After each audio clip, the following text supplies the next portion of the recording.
নমস্কার, আমার চ্যানেল একাই একশোতে সকল বন্ধুদের জানাচ্ছি স্বাগত। আমার আজকের রেসিপি হলো বিরিয়ানি মশলা। বিরিয়ানি খেতে তো আমরা প্রত্যেকেই পছন্দ করি, আর সেই মশলা যদি বাড়িতে বানানো যায় তাহলে তো খুবই ভালো হয়। প্যাকেটজাত মশলার থেকে বাড়িতে তৈরি করা মশলার স্বাদ কিন্তু আরও ভালো হয়। তাহলে চলুন দেখে নেওয়া যাক আমার আজকের এই রেসিপিটি।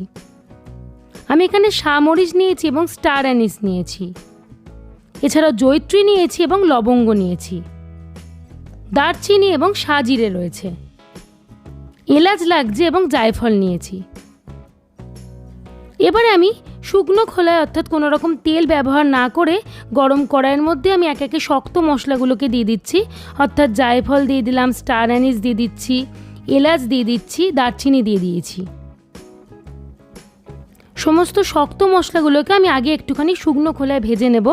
যখন দেখবেন একটা খুব সুন্দর গন্ধ বেরোচ্ছে তখন বুঝবেন কিন্তু আপনার মশলাটা সুন্দরভাবে শুকনো খোলায় ভাজা হয়ে গেছে।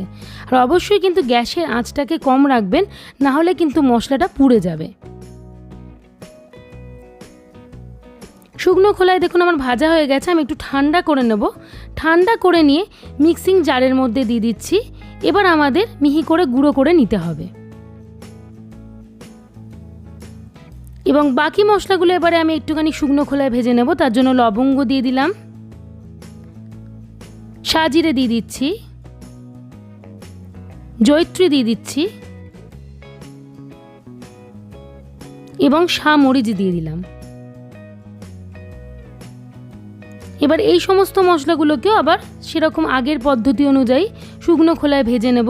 খুব সুন্দর গন্ধ বেরোলে তখনই কিন্তু আমরা সেটিকে ঠান্ডা করে নিয়ে মিক্সিতে দিয়ে দেব। গ্যাসের আঁচটা কিন্তু একদম কম রেখে আমি শুকনো খোলায় ভেজে নিচ্ছি। দেখুন ভেজে নেওয়া হয়েই গেছে। এবার একটু ঠান্ডা করে নেওয়ার পরে আমি মিক্সিং জারের মধ্যে দিয়ে দিচ্ছি। ফাইন একটা পাউডার আমি রেডি করে নেব। দেখুন রেডি করে নেওয়া হয়ে গেছে। এবার আগে থেকে যে মশলাটা আমি রেডি করেছিলাম সেটিকে এবার এর মধ্যে মিশিয়ে দিচ্ছি। দুটো মশলাকে এবার খুব ভালোভাবে আমাদের মিশিয়ে নিতে হবে। মিশিয়ে নিলেই কিন্তু একদম বিরিয়ানি মশলা রেডি। এবারে আমাদের কিন্তু এটাকে একটা এয়ারটাইট কন্টেনারের মধ্যে রেখে দিতে হবে। তাহলে কিন্তু অনেক দিন যাবতই এটা খুব সুন্দর থাকে, গন্ধ কিন্তু এক রকম থাকে, কোনো রকম গন্ধ কিন্তু কমতি হয় না। তাই আমার মনে হয় প্যাকেটজাত মশলা খাওয়ার থেকে বাড়িতে যদি এই পদ্ধতিতে আপনারা বিরিয়ানির মশলা তৈরি করেন একদম পারফেক্ট হয়।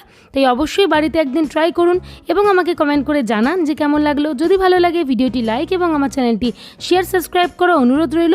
পাশে থাকা বেল আইকনটি প্রেস করুন নিত্য নতুন ভিডিও আপডেটের জন্য।